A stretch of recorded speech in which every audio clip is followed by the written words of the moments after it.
Knowledge के लिए ये माइंस, मिनरल, एजुकेशन, एग्रीकल्चर, ये 18वीं तरमीम में जो हमें फायदा हुआ वो गैस और तेल का था।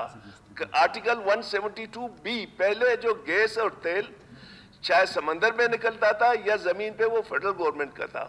अब इसमें 50% बलूचिस्तान का है, 50% फेडरल गवर्नमेंट का है। ये सब चीजें आज हम बात करते हैं रिकॉर्डिंग की, संदक की, पीपीएल की, फलाने की, ये 18वीं तरमीम से पहले आपकी मिल्कियत थी। हमने अपने हाथ खुद बांध के उनके हवाले किए, तो इस मरज का कोई इलाज ही नहीं है। दूसरी बात मैं सर आपसे तजवीज़ कि ये जो बिजली का 30,000 जो है ना यहाँ लीगल ट्यूबवेल्स हैं, जिनको जो है ना मैचिंग ग्रांट मिलता है फेडरल गवर्नमेंट और प्रोविंशियल गवर्नमेंट से, और 12,000 रुपए जमींदार दे, तो मेरे जाती राय ये है कि अगर आप इसको आस्ता आस्ता सेलराइजेशन पे ले जाएं, कोई ऐसी प्रोजेक्ट हो जो फेडरल गवर्नमेंट अपना हिस्सा डाले, प्रोविंशियल गवर्नमेंट अपना हिस्सा डाले।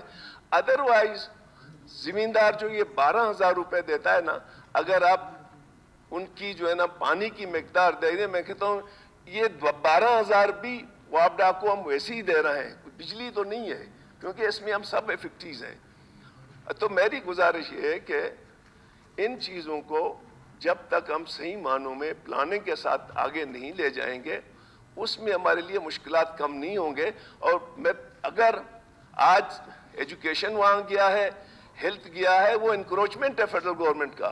फेडरल गवर्नमेंट ने उसकी आईनी हैसियत ही नहीं है, एक्स्ट्रा कॉन्स्टिट्यूशनल है कि अगर वहाँ पे उन लोगों ने एजुकेशन, हेल्थ और एग्रीकल्चर के जो है ना डिपार्टमेंट बनाए, उन लोगों ने आइन के साथ फेडरल गवर्नमेंट ने खुला किया है। मैं जस्ट ये इंफॉर्मेशन देना चाहता था कि ये 18वीं तरमीम से पहले बलूचिस्तान की मिल्कियत थी। जी हाँ डॉक्टर साहब, ये एक तो प्रॉपर प्लानिंग के तहत आगे बढ़ना होगा, अदरवाइज ये मसले जो ना एड्रेस नहीं हो सकते हैं।